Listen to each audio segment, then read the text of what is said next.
This is the place where the Munich Security Conference has taken place. And that's kind of strange because though we are here at a conference of private equity, venture capital, M&A, a community really, we will have to deal, in my talk at least, with some of the topics that are usually treated during the Munich Security Conference. What is really happening there? Two questions are important for my talk here. The first one is, how advanced is decoupling at all? How deep is it impacting our global economy? And that's the first big question. The second one will be, what can we do? What kind of new structures are emerging that provide opportunities for novel investments? There are disruptions in certain fields. I will try to really unbundle that now and to show what is happening on the ground. It came from both sides. Some people say decoupling is driven by the American side. It's not. The Chinese side is also driving it.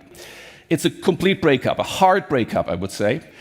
So people are reorienting away from China towards usually now Southeast Asian and Indian locations for their investment. You see a lot here in that story. Now that's just a case study, but a very important one, a very telling one, I think. What comes out of it is that, that navigating these geopolitics, these tense geopolitics, and the increased political scrutiny in both countries, US and China, that this becomes increasingly impractical. And we see really a massive reversal of investment flows on many levels. And FDI, it's really a kind of crash that we are seeing. It's really a disruption, a serious disruption that's happening here. The causes are many, not just geopolitics in Taiwan. It's also China's slowing economy, higher rates in the US, supply chain relocations to Southeast Asia and India. Trade had been a very positive story, holding things together, just until the first quarter this year. But you see how it is sinking. The moving average makes it clear here that China's share of US imports is rapidly sinking presently. An important story for you, I think, is what's happening in the currency markets. But the trend is clear. China wants to get away from the US dollar system, wants to get away from US debt. And they are actively, in a planned way, in a purposeful way, they are doing it, they are undertaking it. The big thing is they are buying oil in the Gulf region, paying it with yuan, and the Gulf region, the Gulf states are buying bonds, government bonds and state-owned enterprise bonds in China in renminbi that are denominated in renminbi, in the Chinese currency. That's a really new thing, a really new game. They have an alternative cross-border payment system that is up and running, the petro-yuan. There are many shifts here going on, and this de-dollarization, please be aware of that. The dollar is under, I would say, organized attack now.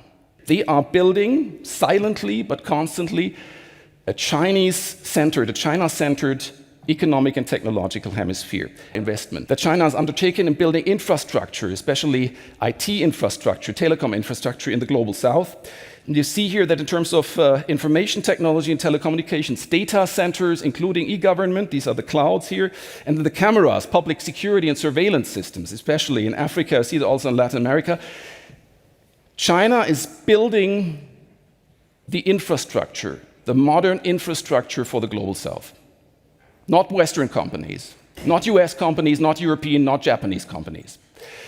And if you bring infrastructure, if you have the standard setting power for telecoms networks, for data centers and so on, then you are the opener for the other companies that are coming. You first build telecom, you need energy, you build energy nets, you build up the cloud structure, and then BYD comes, the networked cars, the networked mobility. They are building up a hemisphere in the global south that is dependent on China, that will be dependent on China in the future. And the West is losing ground. This is not just about markets or geopolitics. The result of this development, if it goes on like that, will be different cultures, different cognitive and communicative worlds. They will be splitting up. And this is more serious. People will see the same problems in a very different explanatory way. They will perceive the same events in a completely different way. They will deal with problems in a completely different way. But the proactive options, again, green, that you can take, you need to establish strategic foresight that identifies these concrete geopolitical risks for every asset, every business that you want to invest in. The geopolitical risk profile is indispensable for future investment. You try to reduce, divest assets, that's what I would recommend, that are directly threatened by geopolitical conflicts and sanctions. And Please pay special attention to this novel parallel globalization that is China-centered in the global south.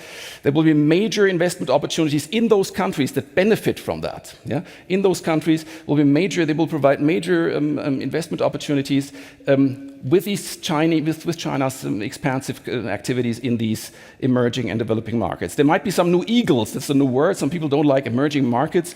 Eagles are the emerging growth-leading economies now. That's a new story here in this room. It's the European Union and also Germany's foreign policy, they were not built for this situation.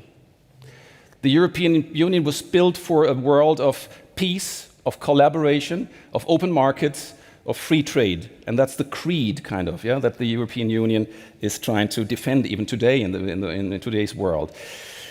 The European Union and German foreign policy were not built for a situation where you have wars again, where you have threats, where you have coercion, where you have protectionism, all these ugly things that we are seeing now. We don't want to see them, but we cannot wish them away. And so the problem that I see presently, and I want to be frank about it, I think the European Union in its current shape is a geopolitical dwarf. But let me be frank, the great game of this geopolitical conflict is being played out at the centers of the central policy-making structures in Washington and Beijing.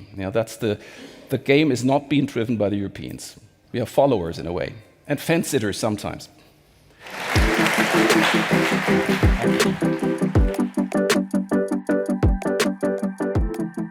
You don't want to miss it. pemacom 2024. Register now.